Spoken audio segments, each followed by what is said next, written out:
This is Platemark. My name is Ann Shafer, and I am your host. I'm an independent curator specializing in prints and printmaking, and you've reached us at Series 3 of Platemark, which looks at the print ecosystem and all of the various roles held within. Today's guest is Deb Chaney, who is a Tamarind-trained master printer lithographer who has her own imprint and also has teamed up with her partner Stéphane in a duo eponymous imprint. They have studios in Paris in the south of France and also in upstate New York. She is a delight and has wonderful stories to tell, as they all have. Let's see, housekeeping. I identify as a cishet white woman and I use the pronouns she, her. I record Platemark in Baltimore, Maryland, the land of the Piscataway Conoy people. Images will be over on the show notes. You all know that at platemarkpodcast.com. Also over there, you can hit support and donate and help me keep the lights on. I'd really appreciate it. All right, let's get rolling. Deb, good morning. It is wonderful to see you. Thank you for coming on Platemark. Oh my gosh, my pleasure. Thank you so much. It's good to see you too. Yeah, you too. Yeah, we had some time together in New York during the print fair. As we're recording this, was a couple weeks ago. And I had the pleasure of walking across town with you to a subway stop. I was like, I've got Deb Chaney trapped on the street. I'm going to pepper her with questions. Before we get any farther, can you introduce yourself for our audience? Yes, I am Deb Chaney. I am a professional printer, a lithographer primarily. I am currently between New York and France because my husband is also a lithographer, go figure.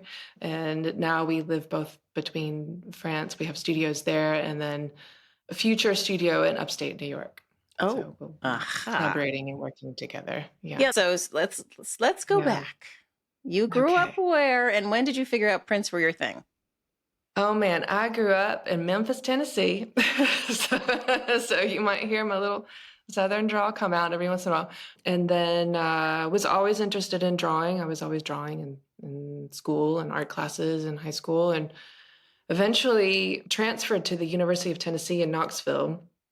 And a good friend of mine was taking a litho class. And he was describing it to me. I was like, what is that? What, rocks? Like, what are you talking about? And so he took me on a tour of the print studio, and I was totally enamored just by the machines, the rocks, the equipment, blah, blah, blah. The space is gorgeous. If you've ever been to Tennessee, it's a really beautiful studio. And yeah, I just started taking print classes, and the first litho class I took and putting my hands in the gum and drawing on rocks, that was it for me. Like, because love at first grain. Oh, wow. Because you're an artist too. Yeah. The money making part comes from the printing, but I do try to keep up with my own personal practice when I have the time. Deadlines help, shows, opportunities like that always helps to light the fire under my butt to work on something. But yeah, most of my time is spent on the printing part, which is great, which I love. People always question me about my personal practice, like, oh, well, don't you miss drawing? And it's like, I do sometimes, but it's also incredibly creative as well, collaborating with artists. And so, no, it fulfills that creative side of my brains and my heart. And it's super exciting and it's fun. And I'm making work that I would never dream of making myself, which is even more interesting because then I can wear this hat and do this experimental, crazy, expressive work. And then I can wear this hat and making super tight, detailed, very registered, very controlled type of work too. It's really interesting. So my creative side is totally fulfilled with the printing side. I feel like being in a print shop is, it's creative adjacent. And I feel that way about the work that I do too. Pulling together shows to me was completely creative. You're trying to think of who would be perfect in this slot to make this point. I don't know. Right. And which ones will go with which one coloristically or thematically. Yeah, really interesting. Who was the professor at Knoxville that was your jam? Oh, I had lots of jam professors. Fortunately, the litho king was, because there were two kings, but the main litho professor was Beauvais Lyons, who's fantastic. And he is the lithographer. So he kept that studio at a steady 68 degrees year-round because litho likes cool temperatures, so nothing will go wrong. So we were freezing all the time. And then I had Anita Jung, who I was fortunate to be able to see at the print fair because she brought a bunch of students, grad students from Iowa. She came and I haven't seen her in years and years. So she was a really dear professor and mentor also. And her husband, Tom Christensen, who's a character and a wonderful, wonderful lithographer and artist and wonderful teacher. The three of them, the trifecta, and plus a number of grad students. I was friends with a lot of the grad students while I was there in undergrad. So I was fortunate to learn and create with them and alongside of them. It was really integrated. The undergrads and the graduate students were really in the studio. It's a big shared studio. Everybody was using the same equipment and the same time, and lots of overlap with schedules and just seeing what they're doing and really learning from them as well. There were some really stellar MFA students at that time. When I was finishing undergrad, the goal of your life trajectory was, okay, undergrad, BFA, MFA, tenure track teaching job. Right. That's what all the MFA students were working towards.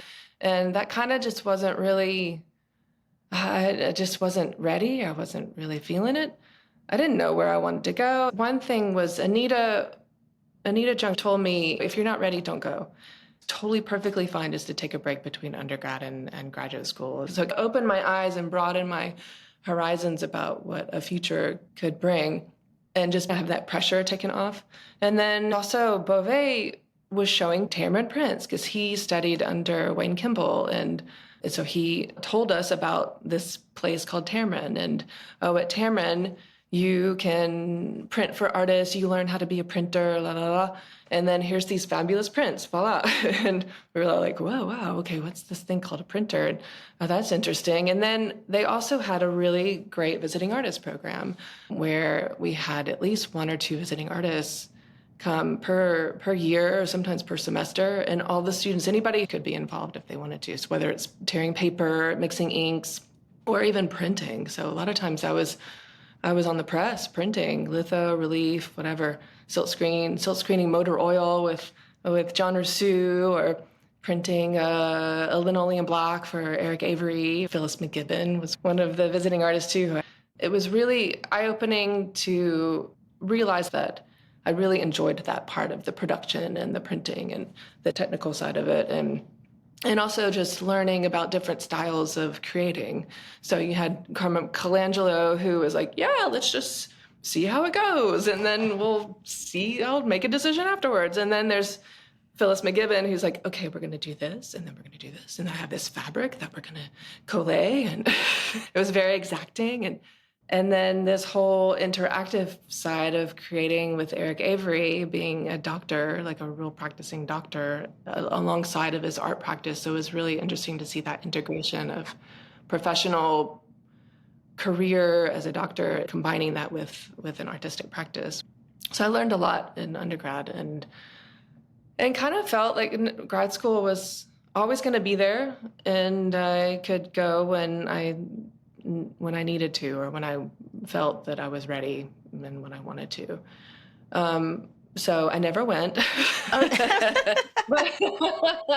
My grad school was Tamarind. Sure. So a couple years later, I moved to Savannah. I worked at Savannah College of Art and Design for a couple of years. I did the print shop technician thing for a couple of years. So I learned the inner workings of the print studio, chemistry, inventory, business, and making sure students don't run themselves through the press, and keeping things clean and organized. And then eventually I had the nerve to apply to Tamarind, and I had really great recommendations, so that helped. You just said I had the nerve. Let's dig on that one a little smidge. What do you mean? So when you are at SGC and you're showing your stuff, and then there's somebody that walks by and says, oh, that you're doing lithography. Oh, wow. Have you heard of Tamarind? And that happened a few times during these conferences. And it was like, yeah, I've heard of Tamarind. Oh, you should apply. I'm like, sure. Okay. Maybe. I always thought it was super, I mean, it is super competitive. And I just was not, just kind of, okay, maybe one day. I was kind of the shy, timid, maybe one day when I'm ready, when I feel like I can get in, because applying and being rejected would be so bad. I don't know. I was But anyway, I'm but it was kind fascinated of, because you are so not shy. It's hilarious. I can be shy. Well, so can I, believe it or not, in the right circumstance. But I always have made decisions by feeling it in my gut.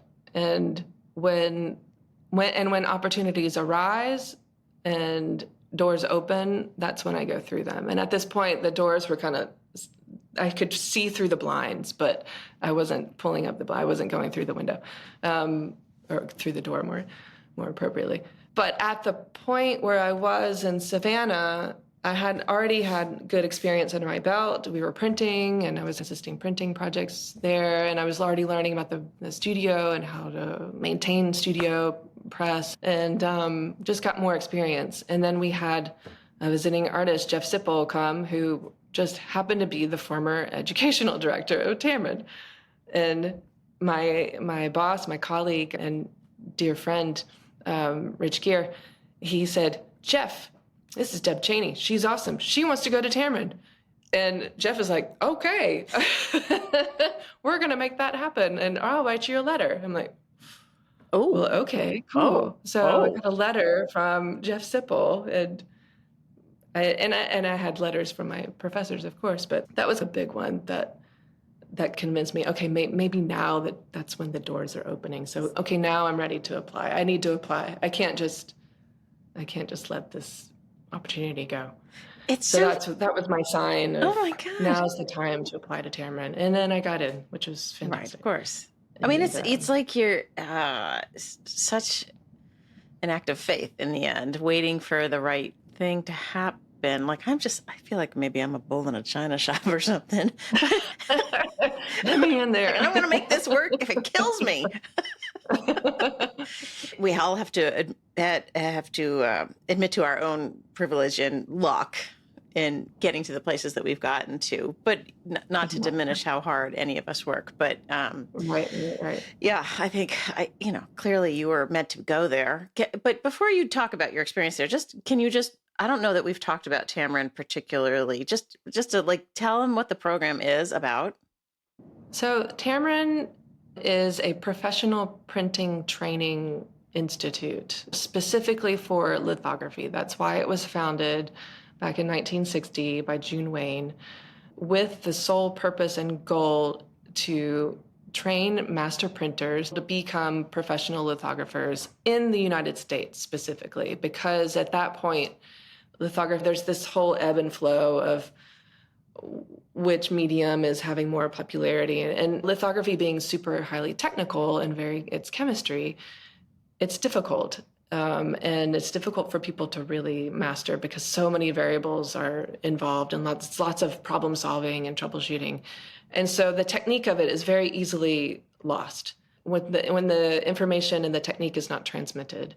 It's just a loss of information. So June wrote an application, a proposal to the Ford Foundation, and got a grant to start Tamarind in Los Angeles at the time, on Tamarind Street, and that's where the name came from, and started this school, basically this training program to train printers for lithography. So she didn't have to keep going to Paris. She was going to France to go print with printers over there. There was lots of different studios. So lithography was way more active at this point in Europe than it was in the States.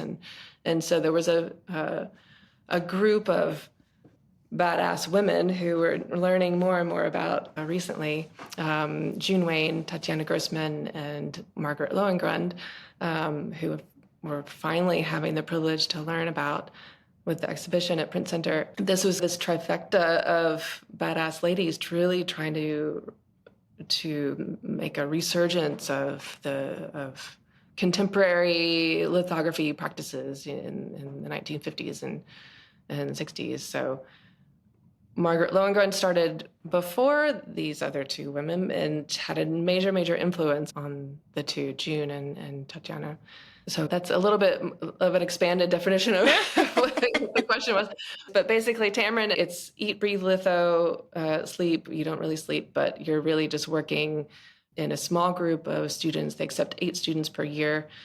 You're doing lots of exercises and then eventually, slowly but surely, getting into the collaborative part. So you're learning the technique, but also the technique and the ability to collaborate with another person, with another artist. So it's twofold. It's not only just learning the technique and getting your skills down and learning how to print really well, and but another side of it is just being personable and getting to an endpoint where the artist is satisfied and you have achieved together collaboratively their idea, their goal, their vision of what the piece that they want to make. That's the whole purpose of being a professional printer, is making sure that the artist is happy and making sure that you're giving them the correct tools to use, so it makes it easy and comfortable for them to create in this really new, bizarre environment. If you've only been in your studio as a painter alone and working by yourself and in your own head, and then now you have 2, 3, 4, 5 other people looking at you and looking over your shoulder and like, oh, it's really intimidating. So we understand that and we're sensitive to that. So we try to make it as super cool and comfortable as possible, but allowing ideas to kind of flow and there's lots of troubleshooting to answer their questions of, hey, how do we do this? And I would like to do something like this. And then you just figure it out. And if we don't know right away, then we have to test and experiment and utilize the knowledge that we have about the medium, about the possibilities, in order to direct the artist to that path, or direct ourselves, all of us together, to get that end goal, get to that point where it's working. The thing that I find fascinating, well, and I'm sure there's a good reason, which is probably how complicated the chemistry and the technical parts are, but there aren't really training programs for other parts of printmaking. It's really only lithography, which is, well, somebody ought to open a photogravure school or something. But for a while there, they were doing the workshops at Crown Point.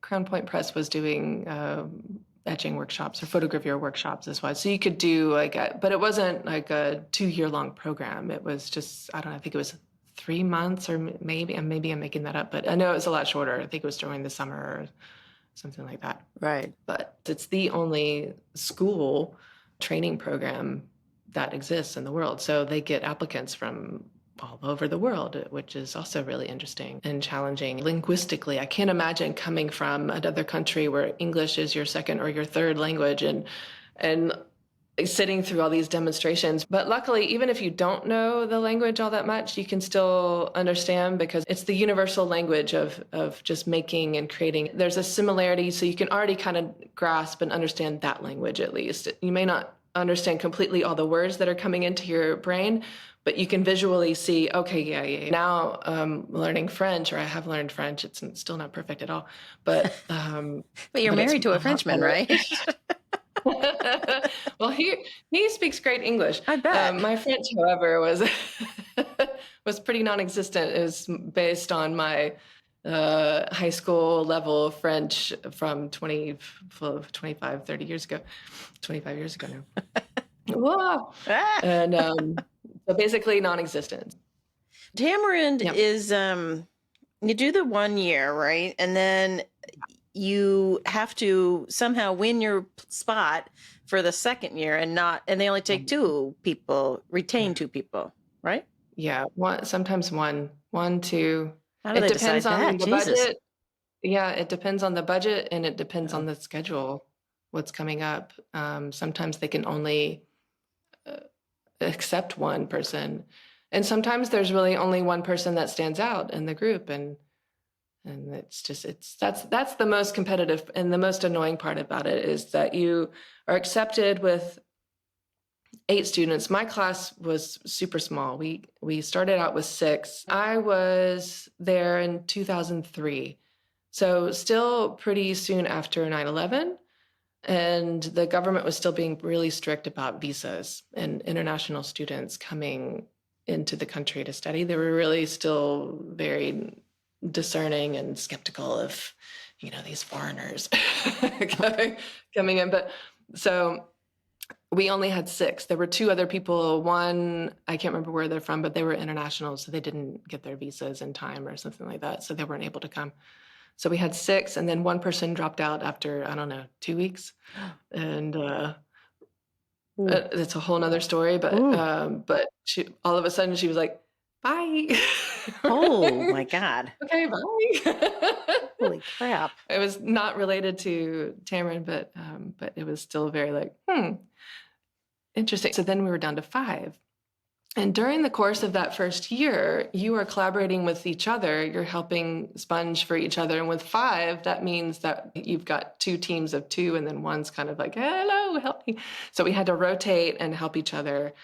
Also, the first year students are the spongers for the professional side of the studio. There's 2 sides of the studio. There's the pro shop, where the master printer and the senior printer, which is the second year student apprentice, who works underneath the master printers. That's where they work with all the visiting artists and do all the printing and editioning for Tamarind's publishing program. And then there's the other side, the student shop, which is all like going crazy, and they're all slinging touche and ink around and cussing like sailors. And then the first year students are the spongers, the press assistants for the pro shop. And so when we have 5, there's always at least 1 or 2 people gone to the pro shop every day while the demonstrations were also happening. So a lot of times you had to like take notes and catch up. And if it was a really important demo, then of course we were needed to be there. But half of the week you're sponging 2 times a week on the pro side, which is great. That's also incredibly good experience too. Sponging is equally as important and super important when you're editioning, when you're printing. You think of like, oh, I'm just doing this sponge thing, but it's really incredibly important. The amount of humidity determines how much ink is going to stick on that plate or not. So sponging and just kind of shooting the shit with the printer, with Bill Lagatuda at the time was my mentor, and he was the master printer at that time. And Lee Turner was the senior printer. So there was just one person at that time. So Lee Turner and Bill Lagatuda, we were sponging for those 2. Lee Turner's in Newcastle, and he runs Whole Editions, and a fantastic printer. But he has this super thick accent. So a lot of times you're like, wait, what? What? Okay. But it was super fun. We had a good time. Rodney Hammond is their educational, but Rodney told us to do it this way. And Bill's like, no, that takes too long. We gotta do this. We gotta keep this snappy. Let's just do it this way. It's gonna work. You're like, okay, all right. So even in the Tamarind program, you're learning different techniques, different methods of how to do everything. Rodney shows you 5 different ways, and you have to go through each one or pick maybe 2 to go through and fail at this one. And, oh, maybe this one's going to work better. But he gives you these variables like, well, you could do it this way, or you could also do it this way, or you're like, just tell me. Right. And then Bill, you go over to the pro side and he's like, just do it this way. It's going to work. And then so it was really nice. You learn a lot on just sponging and being at the side of the press, just watching their technique and the efficiency. And it's really a dance. Each person has their little role, and it's really a beautiful experience and movement when you're so in sync with the printer and he's rolling, and as soon as he gets off that plate or stone, you're sponging, and then you've got the press and the newsprint, the flip and the flop and the tempin and all. As long as it's going smooth, then it's super fun. And then when there's litho hell that happens, then that's not as fun, but you get through it together. What's the first and most often thing that goes wrong? Image starts to fill in and go darker. Starts to take more ink. That's the most common thing, especially when you're dealing with touche wash. Touche wash is the liquid medium of lithography, very painterly. It's almost like watercolor. but with the specific texture. But that's the most difficult drawing material and medium and drawing medium in lithography, because it tends to fill in really quickly. And so you have to know what to do. You have to right. you So see it right when it happens and catch it. And you then okay. Can you just for the lay people who are listening, including me, when you say fill in, what's happening? literally the places that aren't supposed to take ink are taking ink. So there's the greasy drawing material, and even with touche wash or a crayon, you have these little, it's a texture, it's the stone texture. So you've got this little grease dot and then a little white thing around it. But so even if you see, oh, there's drawing material there, you look closely and there's little points of lightness, and the white areas where there's no drawing material, it's just the color of the stone showing through. So those areas are supposed to be protected by the etch or the gum and the nitric solution that you pour on it to prepare the stone. But those, if there's just a little bit not enough water, or maybe your ink is too greasy, or it's a number of different variables, those little white areas will start to accept ink, and it looks like a black mark instead of a gray mark. Does that make sense? Yes, it does. Thank you. It does make sense. It's just where ink's sticking where it's not supposed to, so it gets darker. So there's more ink that is sticking to the stone. And the image, if it has a greater quantity of ink, it's going to appear darker. Sure. So if there's a line that has texture and now there's no texture within that line, that's a problem. And the breakdown can be as simple as too much or not enough water? Usually not enough water. Okay. Because when you watch videos of people sponging or doing it themselves, like Lee has great videos up on Whole Editions site. Yeah. He's wiping it down, rolling the ink. It's like it's so much wiping or sponging, excuse me, with water. I'm like, how can it be that you need to, like, even if it dries up, shouldn't the last sponging do the trick? Like, there's a lot of repeating sponging. Yeah, you're just trying to really maintain that level of water and humidity All the time. Constant. Because and the where you are, where you're printing, that makes the difference too. There's another shop in Japan. It's called Itazu Litho. And when you watch their videos, they're rolling like super slow. How are they rolling that slow? And it must be 1,000% humidity there, because if it's 0% humidity like it is in New Mexico, you're like, yeah, you're sponge, and then roll, and then sponge, because if it dries out, the ink is going to stick. Okay. Does that make sense? So you have to maintain that level of water across the surface of the stone for the ink on the roller to not stick to where there's water, because oil and water don't mix. Right. Oil-based ink is not going to stick to the place where there's water. Right. It's only going to stick to where the oily drawing material is. But the other thing that's confusing to me is, sorry, people, is It's okay. You're sponging the entire surface, greasy part or no greasy part. Yeah.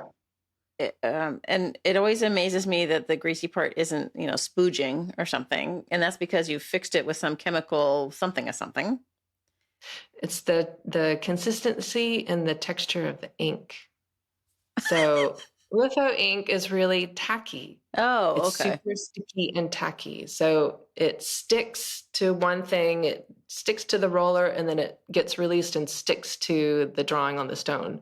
And then that ink is going to stick to the paper once it's run through the press. So or the water it sticks to the rubber blanket on an offset roller. So it's all about this tackiness. So it stays where it should be. Right. If it's really loose and greasy, and if it's really hot, if the temperature humidity affects how litho prints. That's why Beauvais keeps it at a steady 68 degrees Fahrenheit. It really likes cold weather because heat makes grease expand. So when you're cooking, you've got the oil in the pan, and then you put the heat on, and then it expands, right? And it gets really runny and loosey-goosey. And so it's the same thing when you're dealing with grease and hot environments and hot studios and litho studios. And I visited a studio in Cuba, and they're doing litho, and they're all shirtless and it's super hot. It's like incredibly hot, humid as hell. And even though they have air conditioning, it's still super hot and humid as hell.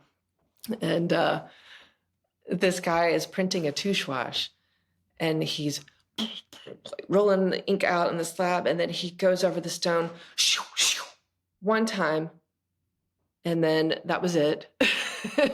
Just super fast to make sure that not too much ink gets laid on the stone. And because if you're rolling slowly, just even, like everything is, every movement and every there's so many different variables. That's why litho is so hard. So if it's hot, ink's going to expand. If it's humid, then that keeps your humidity level okay, but then that kind of affects the ink as well, because the ink absorbs some of the humidity as well. But then if you roll quick, you're going to lay down ink, but not too much. And if you roll really slowly, then you're laying down ink, but a lot of it gets deposited and laid down. The speed also determines the quantity of ink and how dark of an image that you're going to be printing as well. So these guys, super hot, super humid, shirtless, rolling really quickly, massive amount of pressure, and then a beautiful print comes out. And that also is super interesting to travel and learn about different methods and techniques of, just in case you're in this situation, in this environment, these are the things that are affecting how the print needs to be printed. I feel like I've watched people rolling multiple times over and in different directions, I think. Or is that woodcut? I don't know. Yeah. But no. It's all printing and rolling in different directions. It's to make sure that the image is inked up evenly. Right. So there's not too much ink over here and too much ink over here. It's to just even out. And then also to even out your roller marks, especially if you're working with a smaller roller. If your roller is this big and your image is a lot bigger, then you have to roll in different directions and kind of disguise and go over multiple times to not see the roller marks. Right. Do you have a chart for your 3 studios that lays out sort of the different normal condition issues for each place? Because they must all be different. No, that's a good idea, but no, I don't have because it's all different too. Right. I mean, and then moving to France, oh my God, they do. I mean, it's like all the video, it's like all the old videos. I mean, I remember for the first time when they were mixing up a etch. So the etch is gum arabic and nitric acid, and that's the solution that you pour on the stone to prepare and protect the non-image areas from taking ink. And they're like gum arabic. Tamarind is very 30 milliliters of gum arabic with drop, little drops of nitric. And then testing the pH, which sometimes I do, but not so much. But you're trained very precise precision methods, where in France it's like, okay. And then bloop, bloop, bloop. With the nitric, you're like, bloop, bloop, bloop. I'm used to the bloop, bloop, bloop. And they're like, and then they're like mixing it up. And then all of a sudden I see the boop, boop. Oh, no. No. Wait, they still do that. Wait, so in France, they're mixing with their finger and tasting it? Yes. What does it taste like? That's how they taste the strength of it. It's like I should try it once just to know, but I'm kind of scared. But these guys have been doing it all their lives, so they're okay.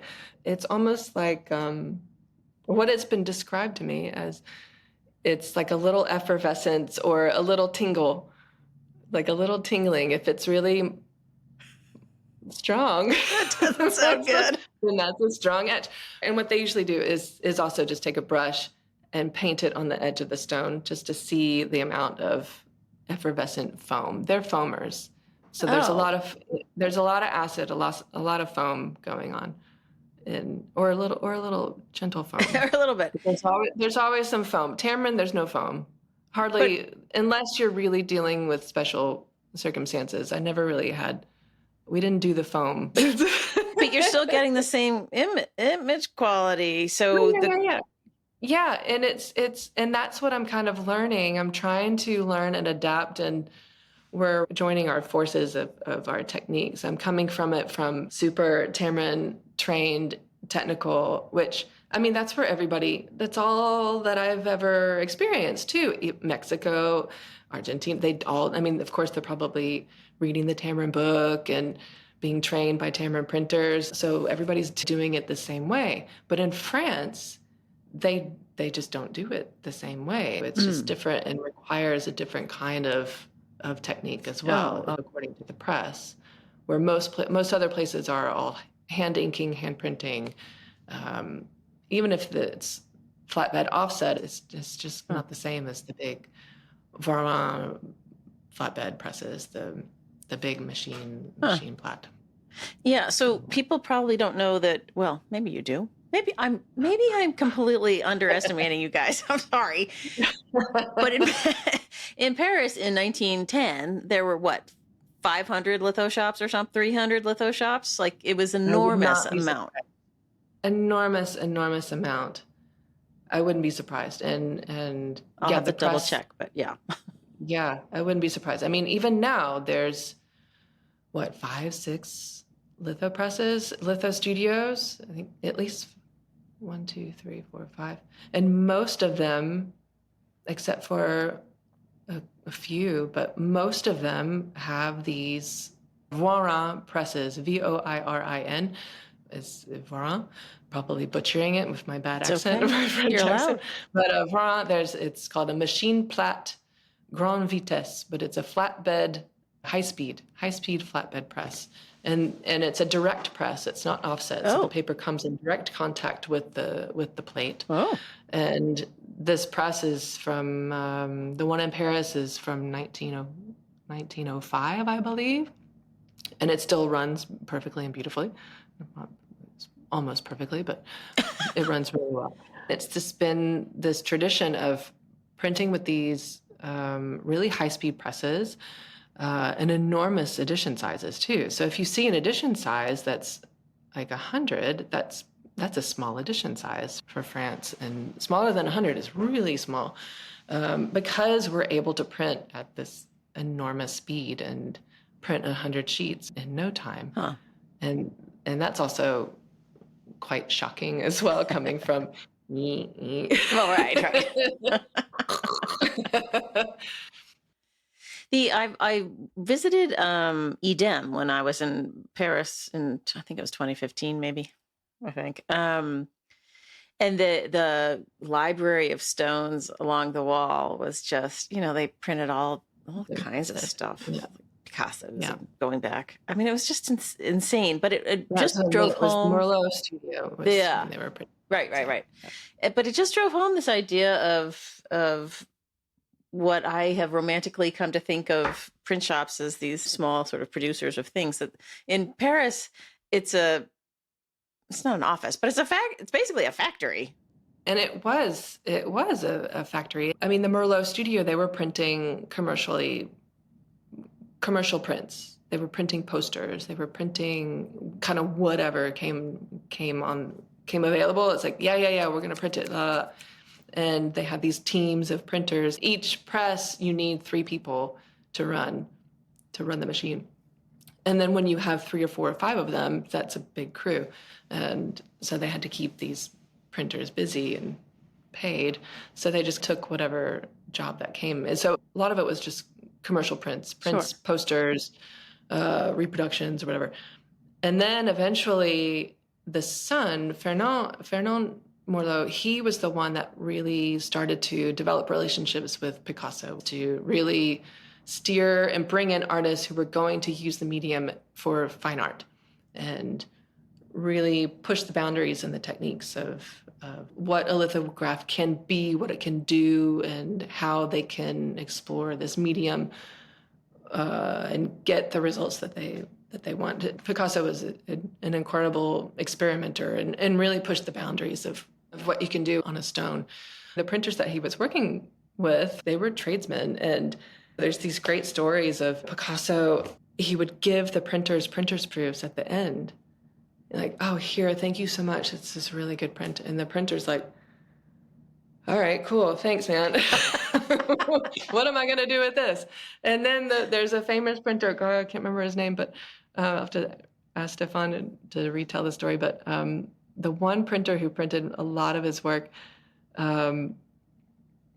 Picasso he gave him a bottle of Porto, a bottle of wine or a bottle of Porto. And the printer was so happy. He's like, finally, it gives me something that I can use. Otherwise, they're taking the prints and they're like cleaning their rollers with it and stuff. Oh, no. Oh, my God. I know. When you think about it now, you're like, oh, my God. Oh, my and I'm sure their families are like, oh, my God. Yeah, exactly. But yeah, I mean, he made so many prints, like over 400 prints. I think so, yeah. Merlin.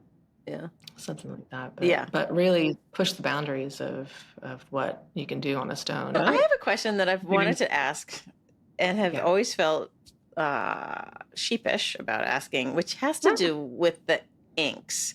So when you're buying an ink, you're buying one specifically for relief, or one specifically for litho, or for etching, and screen print must be super gloppy, right, to go through the screen. But like, can you use a different purpose ink? Can you change them around? What's the difference? Yeah, texture and viscosity. Litho inks are super tacky because you need the tact for this ink to stick to this surface. Etching inks are very buttery and smooth because they're meant to be spread across a plate and get into all the grooves and to be easily wipeable to take off the surface, right? So there's a different texture and consistency of the etching inks. Relief prints, you can use whatever. Etching ink, use whatever you got.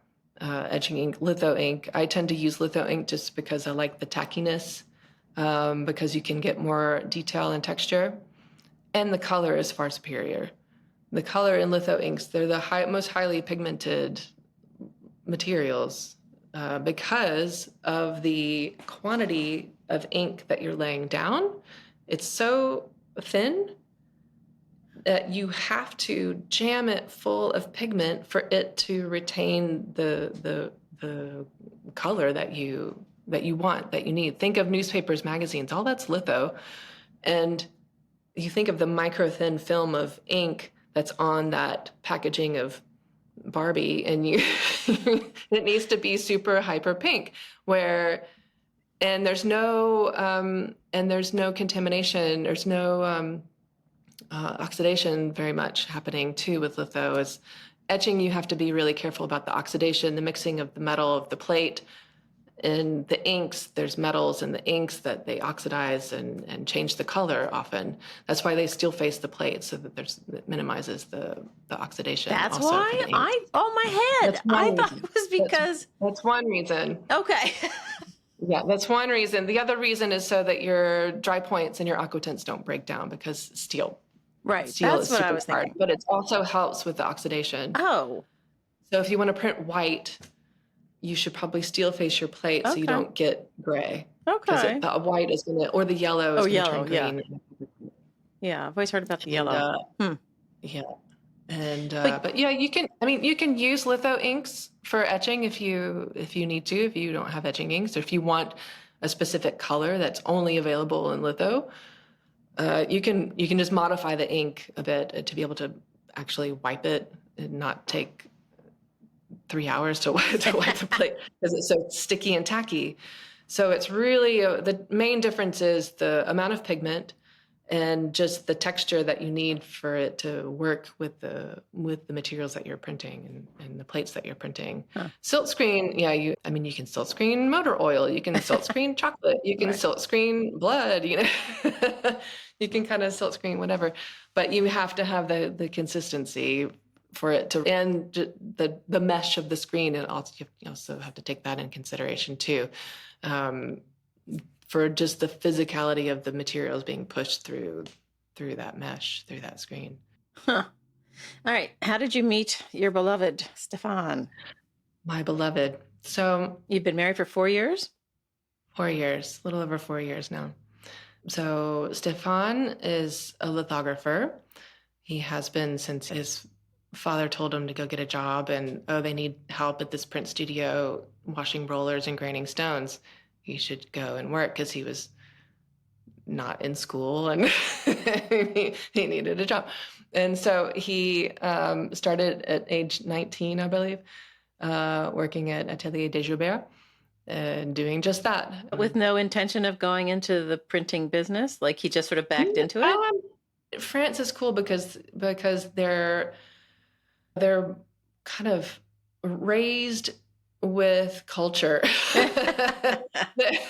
Like intentionally raised with that culture and value. There's a value in having culture in your life. So you read, you listen to music, you look at art about these things, that they exist and they are good. And it's a good thing to be an artist, not just some slacker hobby. But the government has consistently praised and really valued culture. Jacques Chirac, when he was the mayor of Paris, opened up different trade schools so that children after school or people coming after work, they could go and learn about ceramics. They could go learn sculpture. They could learn painting. They could learn printmaking. So Stéphane and his girlfriend in high school, they were 16 years old, and they went and learned lithography. At age 16, they took a litho class. They were learning printmaking. So his first experience and exposure to printmaking was at an early age. His mother was the bookbinder, and his father was a book gilder. He did all the gilding on books. And so he grew up in this family who were already in the arts. They were already creative, and they had exposure, and they had friends who exposed him at a very young age to like what printing is. And they knew artists, they knew printers. And one time he went along with a friend of his father's. He's like, I'm going to take you to an artist studio. I need him to look at these prints. So he went with this guy. I don't know, he's probably 16, 17 years old, or maybe younger. So he goes to this artist studio, and it was Salvador Dali. What? And so this was his first experience of meeting an artist, was Salvador Dali. And so he goes with this guy. He's like, oh my God, look at this. This guy's crazy. Like, wow, he's so cool. Man, he can just do whatever. He can say whatever he wants. That's so wild. Man, being an artist is super cool. So that was his kind of enter his brain, oh, maybe I want to be an artist and be like Salvador Dali, but maybe not exactly like Salvador. Anyway, he just thought it was super cool. So he already had this experience. So when he was dropping out of school and not really interested in school because I don't know why, but he's so hyperactive and really interested in a lot of different things. And school was really, I think sitting down was probably just a hard thing for him to do. And sitting through like math classes or something just wasn't his thing. Anyway, so basically a school dropout goes into work at this print studio and started from the ground up, graining stones, washing rollers, and eventually was running the press, learning chromist work, and then running projects of his own, staying after hours. Yes. So you use the term chromist. Can you help us all understand what that means? So if anybody has used Photoshop and then has used the tool of color separations, or if you've seen CMYK anywhere in Photoshop and know about that term, it's making a color separation. There's different layers of color to make this one image come together. There's cyan, magenta, yellow, and black, or the key plate. All of the magenta information is on this one layer. The second layer has yellow. All the information that's only going to be printed in yellow is in this layer. So he's like the human Photoshop, where he can separate all of these colors, whether it be CMYK or 1721 color images, and he hand draws each of those color separations. So we just worked on so So he works on drafting film, frosted mylar.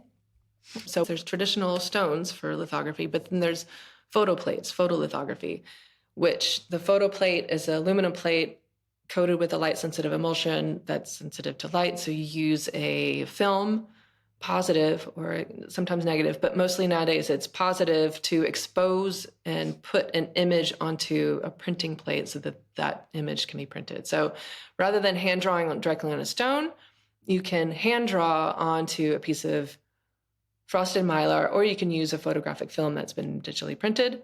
But in his case, he's doing chromous work, so it's all hand drawn using all kinds of different drawing materials that are mostly black based so that they can then be exposed to the plate and block the light. Right. Basically, anywhere that there's drawing material, it's going to block the light. And since it's a positive working process, that drawing material is going to be where the image stays on the plate for it to be printed in whatever color that you want. So he can look at an image that an artist brings to him and he can say, okay, that's going to be blah, blah, blah, 10 colors or 15 colors, or God, that's going to be a lot of work. That's going to be about at least 20 colors. And he draws each individual color on a separate piece of film, and sometimes they overlap, and then he's trying to mimic the texture and the color so that in the end, when they get printed onto a piece of paper, it looks relatively similar to, we call it a graphic translation. And that's actually a term that was coined by Marge Devon, who's the former director of Tamarind. She was like, it's really like a graphic translation, which is true. It's not a reproduction. It's not one for one. It's not nothing is scanned.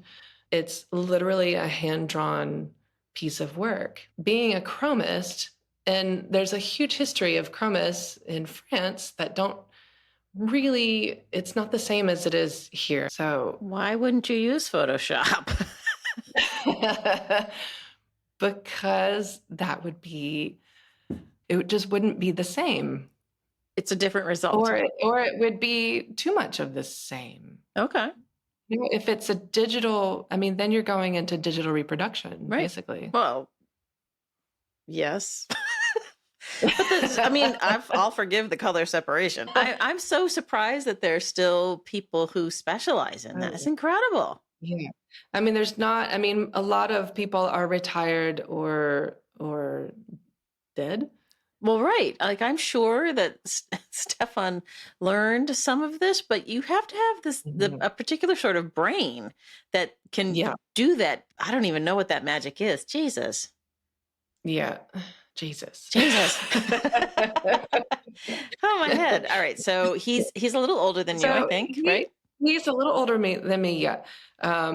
So how we met was that he is a fantastic lithographer and runs this fantastic studio with a fantastic crew of printers. And there was a print publisher based in Paris called Mel Publisher, and Michel-Edouard Leclerc is the owner of the publishing company. So they, their kind of thing, their vision was to start publishing comic artists. Oh.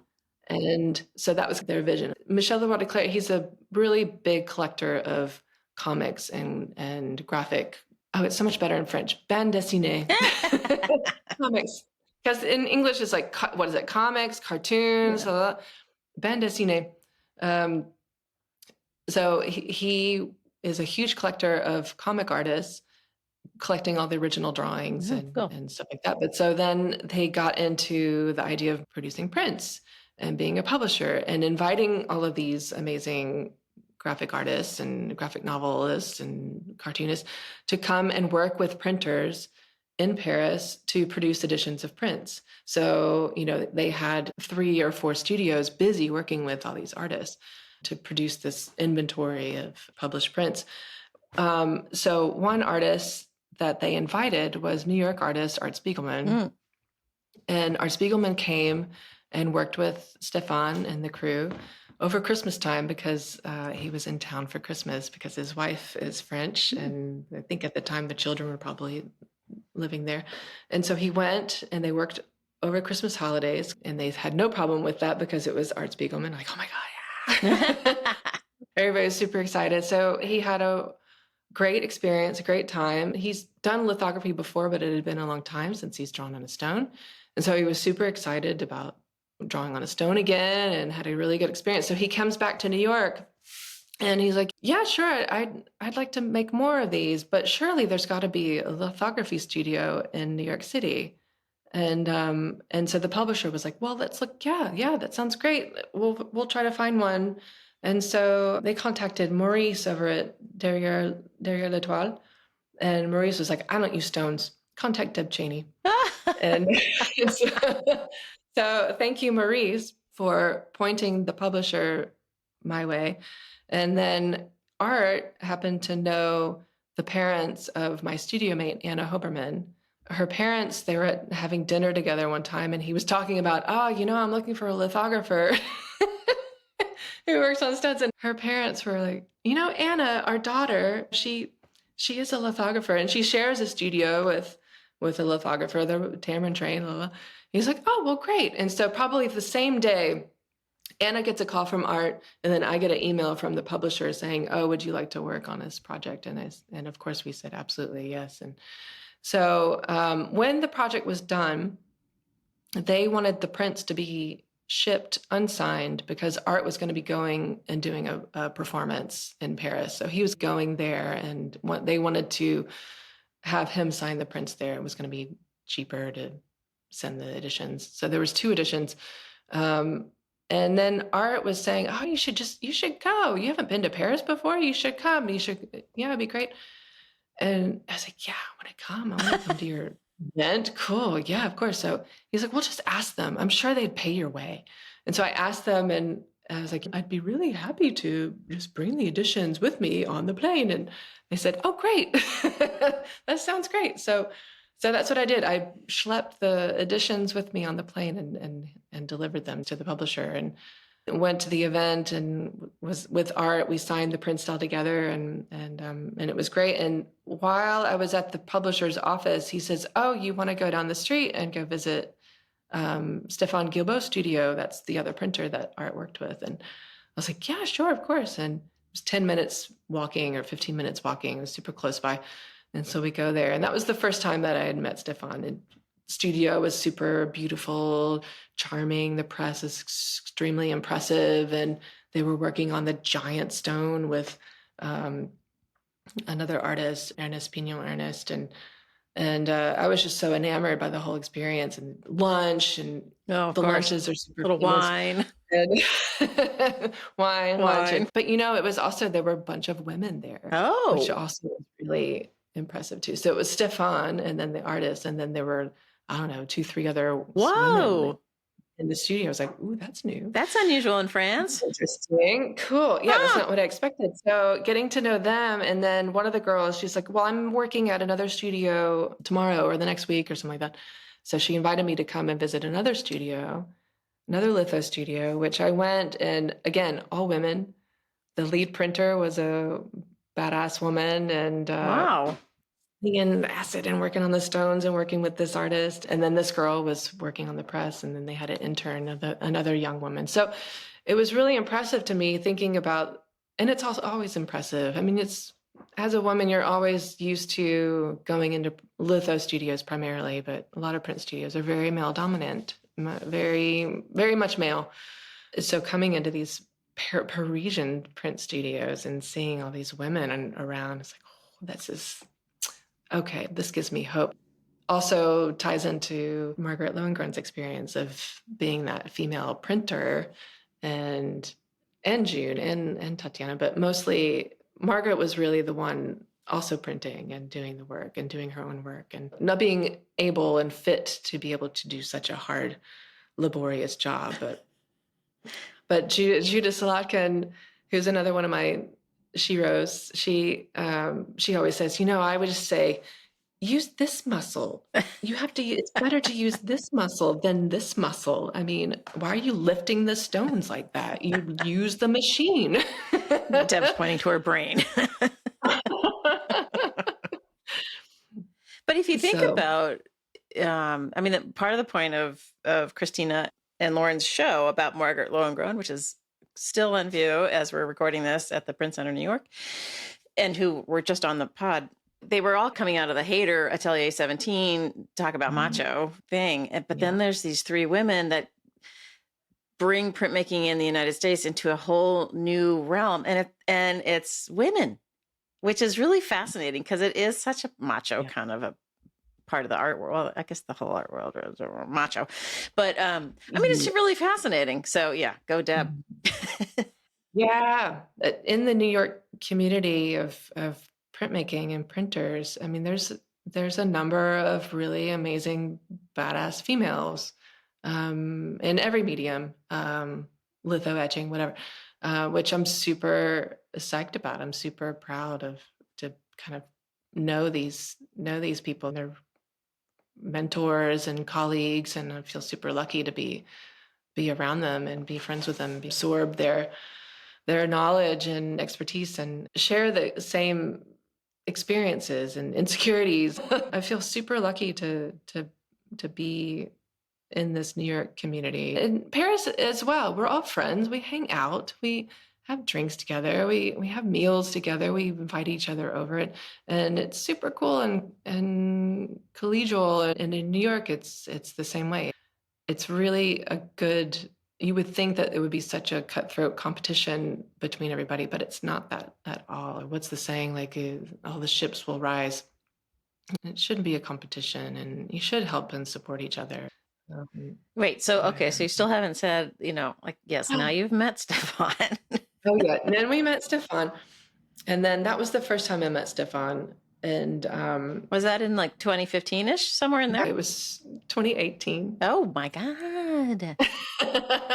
Wow. 2018. Yesterday. So it was a very kind of fast and furious romance and marriage because we got married the next year. Oh, wow. And June of 2018, went to Paris, met him for the first time, and then Mel Publisher was having an exhibition of all of the prints that he had been working on and publishing for the last 2 years. It was the big splash, the big debut of his publishing business, and was doing a big exhibition of all the prints at Art Curial, which is this big fancy art auction house on the Champs-Élysées. And so I said, hell yeah, I'm going to go to that. So I'm going to go back to Paris in September, and I'm going to contact the printers that I met, the print shops, and see if I can hang out and work or visit, just to kind of know more about the print studios and get that tax write-off. Just for business, right? So I did that. I contacted a couple people, and Stéphane immediately wrote back. He's so good about correspondence. Now that I know him, he's always writing. But he wrote back immediately, yes, it'd be great to have you. Good to see you again. And yeah, let me know when you're going to be coming. And oh, by the way, do you need a place to stay? Because I'm going to be out of town. Blah, blah, blah. And I was like, whoa, maybe. And I had already had an Airbnb booked, but there were like a couple nights that I was going to stay with a friend. But the friend ended up breaking up with his girlfriend, and so he had to. Didn't work out. So I had to find another place to stay. And so I said, could I stay for, I don't really know you very well, but could I stay for a couple of nights? And then I have this Airbnb. And he said, yeah, of course. And that's when we started hanging out, getting to know each other, and just talking and talked about life and past lives and future life of what we see us doing. And we just had a lot of similarities and similar experiences and similar loves and life experiences and goals and future. And so we just started hanging out more and more. And he came to New York for print fair, and then we hung out then. And then I went to a friend's exhibition in Rome, and he's like, oh, well, I can come meet you there. And I was like, okay. And it's just slowly but surely and very quickly, boom, we're engaged. And that kind of was it. It just was super fast and furious and came out of nowhere for both of us. Oh, wow. And then got married in 2019 really quickly. But fortunately, because the next year was COVID. Oh, right. Oh my God, this is yesterday. Yeah. So luckily we were married, because then we had the marriage certificates and the livre de famille and the French fancy book showing that we're legally married so that we could travel together and we could be with each other. Because I know other people who were not married, they were just apart for a year and a half, 2 years because of the travel restrictions. It was only family members, wives, spouses that you were able to travel to the other countries. But the work was there, like I said before, the work was there, so we just stayed there. And eventually came back to New York about 9 months later in November and moved out of the apartment because I was still paying for an empty apartment. And then went back to France and then kind of was working and trying to figure out what we were going to do, making plans. And eventually finally came back and again started our search for someplace to buy. We were looking at it in upstate New York. Just because we knew and recognized in ourselves how much we loved being outdoors and in the countryside. But we wanted to find someplace close enough to the city that we were able to have access to the city and have access to artists, allow artists to have access to us. We moved out to Brooklyn last year. It was just time to leave Brooklyn. We're going to build a new studio next year. It should be done and set up shop here. And I've been in France basically pretty much full time for the last 3 years or more now, and really crash course French. And it was really, it was hard. It was really hard for me, but I think it was also hard for all my colleagues. They speak English, but just shooting the shit at lunchtime or just, you have to learn the terminology and the words working on that press. Sure. And you really have to kind of get up to speed pretty quickly to be able to communicate and do good work. And so that it was a challenge, to say the least. It was super challenging. Right. So there's Deb Chaney Editions, which is going to be built, well, exists, but the physical plant will be created upstate. Yeah. And then Stéphane has his own imprint, and you have your imprint as two people together. Yeah. Together. Yeah. So you got 3 businesses going. Yes. In 3 different places. Yeah. 3 different Instagram accounts. Oh my gosh. Yeah. Well, tell us. You have 3? Oh God, but Instagram. But man, Instagram's so cool because I show up at the print fair and everybody knows what I'm doing. Like, oh, France looks so cool. You guys are doing such cool work. And oh, that machine's amazing. Oh, that stone graining machine. Oh my gosh. Yeah, Instagram's super cool that way. And I always feared, in New York is out of sight, out of mind if you're not there and you're not present. And I always tell young people and my students, and like, gosh, you need to go, get out there, meet people, be part of the community.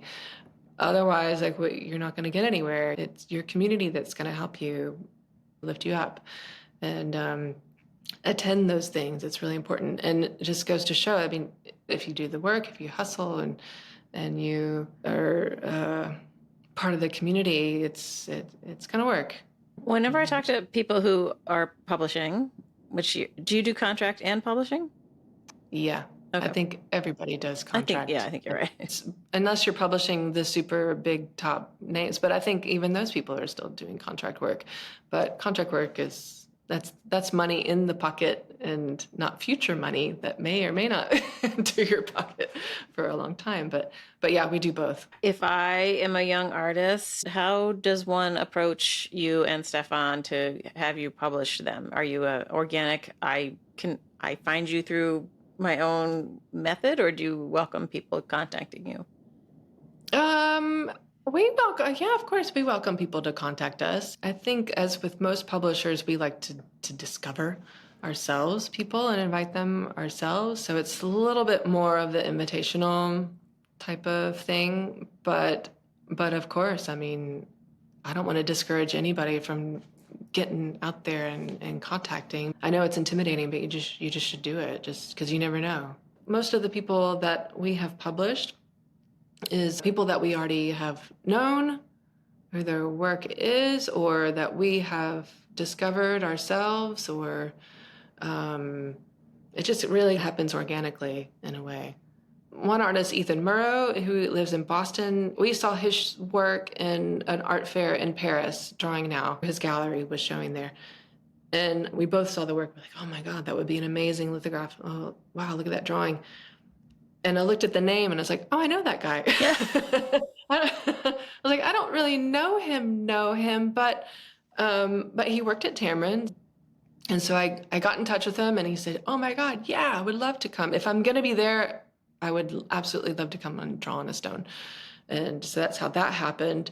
But then artists like Dred Scott and Jenny Pollack, they came to us and they said, oh, we're in Paris. So-and-so recommended that we get in touch with you and would love to meet with you and talk about a project. And that's kind of how that happened. They approached us and listen, we're going to be doing this research project here in France. We're looking at grants to apply for and residencies, but this is our plan that we're going to do, and it'd be great to work on something with you guys. And so that's how that happens. They approached us in that way.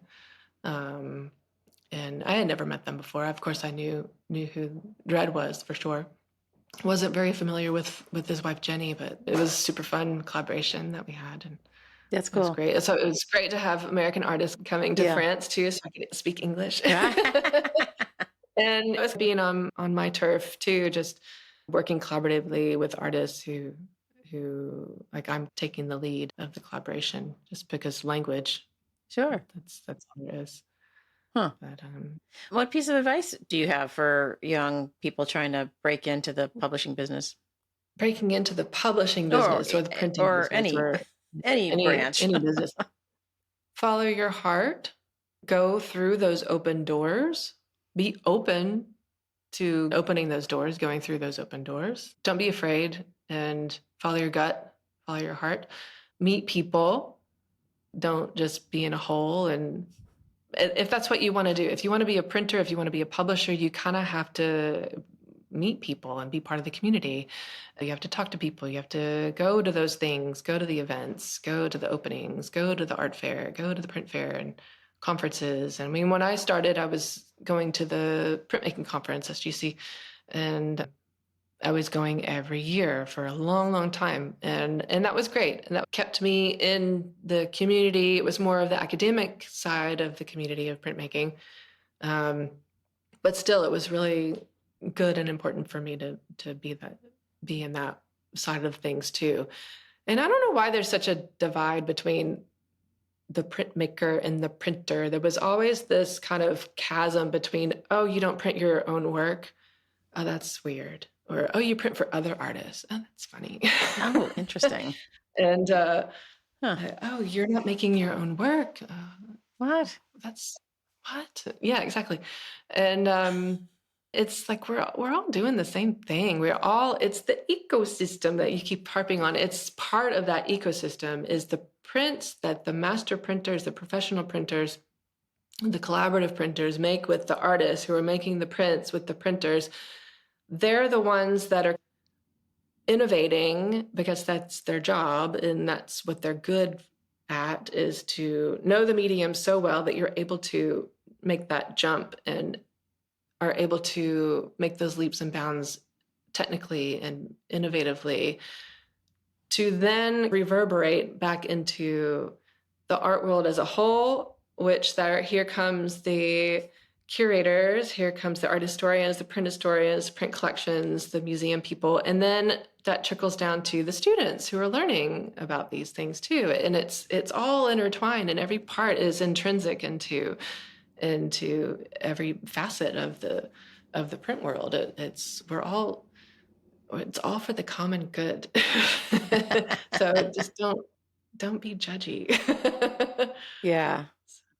I worry about a lot of parts of it, but that young people don't have an extra cent to buy things that, in the Yeah, and 60s. that's a problem too, is that, just going through the art fair just last weekend or whenever that was, I can't afford anything. Right. I can't afford the prints that I'm producing, really. We try to keep our prices pretty reasonable because the price point in France, it's much, much lower for whatever reason than it is in New York. There's this huge gap between France pricing and New York prices. And I'm still trying to figure out why. And and how to also balance that, because we're trying to sell on both markets, because some of our artists have galleries in France, so they have to keep their prices at a certain level, and some people are selling more over there and some people are selling more over here. So we're trying to keep this balance of not having this total divide between, oh God, well, this artist is this much money. But then I don't know, I'm still trying to wrap my brains around it and try to learn. And as it's psychological too. If something's priced too low, then the collector is going to think that there's something wrong with it, or it's not as valuable, or why should I collect that when it's so cheap? The whole pricing thing. It's curious. I don't Yeah. know. We're trying to figure it out, but we love the idea to keep the prices at a more reasonable price point for more medium level collectors, or new collectors can start to enter into just collecting in general. And especially young people, if they are really interested in a work, I don't want it to be prohibitive for them to start their collection. To be able to go to a show and say, wow, that work is really speaking to me, and I really would love to have that in my collection or on my wall. But, oh, wow, I can actually afford that. And that's even better. Right. And so we want to find that balance too, of just being more open and accessible to younger collectors. Yeah, it's a tough road to, because your work is worth more than you're probably pricing it at Yeah. for your own, Yeah. just labor and costs, That's so Yeah. hard. It's tricky. Yeah, it is tricky. All right, so we've been talking for a long time, and we've forgotten to really dive into your own work, which we probably should touch on briefly. Okay. Okay. So you make your own work, and it, as far as I can tell, is as chromist as it gets. A different type of chromist work. Yeah. Those are pieces. They're monotypes primarily. Oh. I've turned them into monotype collages. So kind of one way for me to work and have it be fun and encouraging me to make more work is to do something that's not incredibly labor intensive or just time consuming. But I keep all the leftover inks and mix them into new colors, or use them if I have enough quantity. And then I do these, they're technically challenging, and doing these crazy multicolor blend rolls with itty bitty rollers to giant ones too, depending on what kind of press I have access to and what scale that I can work on. It's a way for me to make work that's fun and technically challenging, but also mostly fun and enjoyable and not super stressful. It's not litho. Litho is, even though I really love drawing on stones, I just don't find the time. And that's my fault. Sorry, Anita. She's like, you need to make time for yourself. So I don't take the time to just sit and draw. And this way I can do something big and loud and bright and colorful and fun. And I can print just a few pieces on paper. And then I can do that for an afternoon. And then that's going to sit in the drying rack and dry. And then I'll come back to it whenever I have another afternoon to spend, to then play around and make different compositions. Okay. And I put the pieces of paper and collage them together to make much larger pieces this way or this way.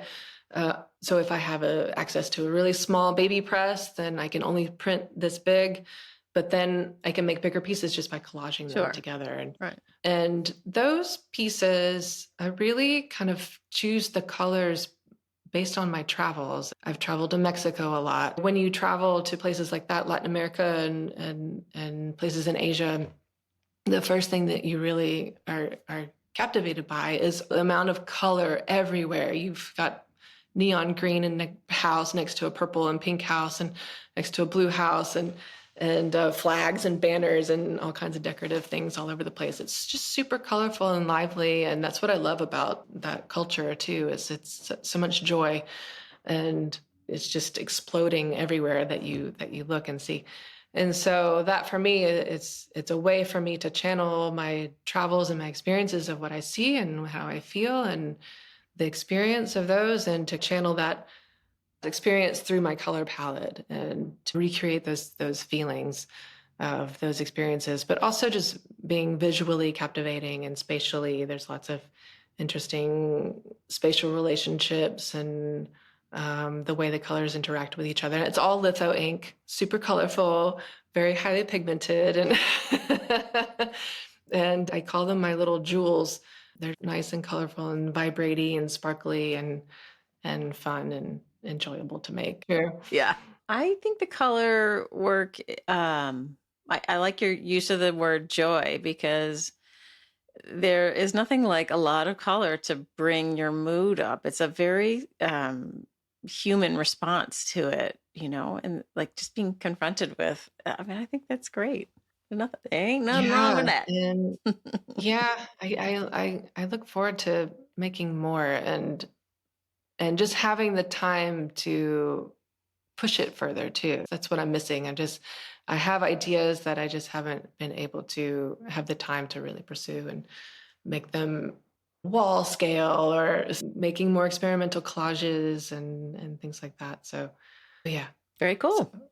It feels to me like uh, you have found yourself in like the not the catbird seat, but the sweet spot. Life is just bursting with potential, and it's you're at that point, finally, I feel more comfortable in my French life, because that took a while to just, I finally felt like I was a little bit uprooted from my life here pretty dramatically and plopped into this new situation. I've got a studio in France where there's at least four of us all together every day, printing together, eating together, cooking together, just being together. And then learning French, just being plopped into this new language and new culture. And it was really a dramatic transition. All good, but it was a challenge for sure. sure. I'm excited for the next new chapters that we're writing. Yeah, it's exciting. Then also with this print center exhibition, as we're recording, we're just about to open our exhibition. It's the publisher spotlight. It's not necessarily an exhibition, but we're the next publisher spotlight, which is Print Center New York's new program, where they're utilizing their window front, storefront, lobby space, which is a pretty generous space. They're showcasing newish, lesser known print publishers to show what their recent publications have been. And so it's going to be up for 5 weeks. It opens on the 14th. It's up through December 23rd. It's my work. It's Deb Chaney Editions, but it's mostly highlighting and promoting our new venture as D&S Fine Art Editions, Deb and Okay. Steph. D&S Fine Art Editions, and it's our joint printing and publishing new venture that we're starting out together. So it's exciting. So we've got a large format stone lithograph by Ethan Murrow that's going to be front and center, and then we have two lithographs by Dred Scott and Jenny Pollack. And then we have another sweet, sweet little portfolio of 9 lithographs by Dasha Shishkin that we worked together on that pre-COVID. I think it's 2019 now. It's nice, all this work together in such a wonderful space and welcoming, warm environment as a print center. They've been really great and super, super cool to work with. Yeah, no, that's great. The print center's doing wonderful things.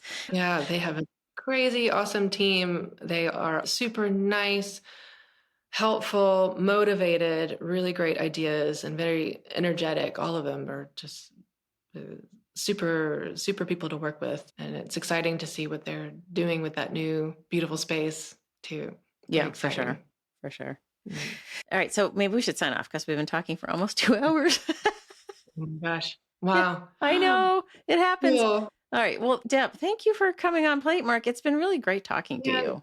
Thanks so much for inviting me. It's a real honor. You are doing such amazing work, and it's super important work. And it's cool to just listen to all my print heroes and colleagues and friends and people that I don't know either as well, but it's just a really good thing that you're doing, and listening and just asking the questions and picking people's brains and getting it recorded. It's really important to have archived all of these histories and stories. I was talking to Pam Paulson at the fair, and because I had just listened to her interview, and I was like, man, it's such a good idea. Like, we have all the stories, like that print was made. The artist, they're going to have their own experience of how that was made, but the printer knows the itty bitty gritty parts of how that thing went down.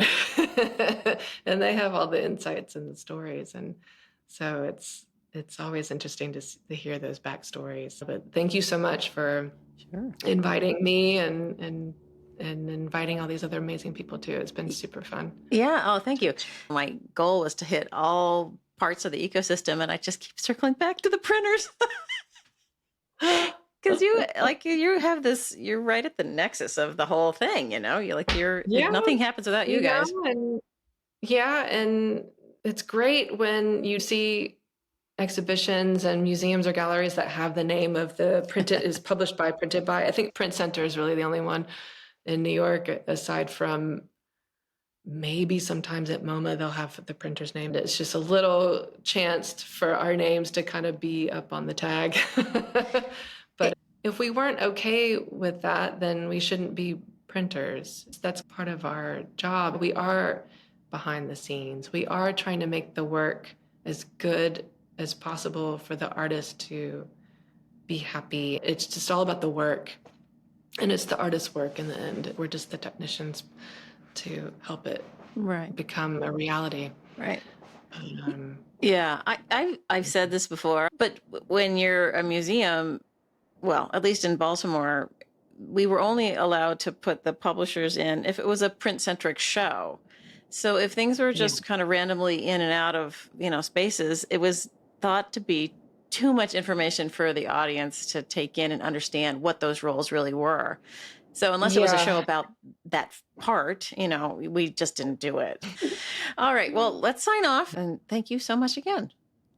Thank you so much. I appreciate it. Thank you so much for letting me blah, blah, blah about lithography, and because it needs to be talked about more. And I hope I explained it so it's easy-ish to understand. But you should just do it. It's important for museum people and curators and print people who aren't printers to do it. That's one thing that I would love to do, is just have, just have workshops for people to just come and actually do it, because you're not going to really completely understand unless you've actually done it. Yeah, no, I agree with you. I think that would be great. Yeah. And if we could come to Paris to do it, even better. Yeah, come. Very cool. All right. Well, thank you again. Yeah, of course. My pleasure. Thanks for listening to this episode of Platemark with Deb Chaney, a wonderful guest. Thank you to her for being on the show. As usual, I need to send out thank yous to a variety of people. One to Michael Diamond for the use of his original music. One also to Dan Fury of Extension Audio for helping me with sound editing. It's beyond me. I don't get it. And also one to Lee Turner and Skip Barnhart for sending me soundscapes from their studios. Super helpful. Love the soundscapes. Head over to platemarkpodcast.com and hit support and donate. Help me keep the lights on here at Platemark. It's just me, and it's a lot of work. Well, with the people I thanked, obviously. They help me too.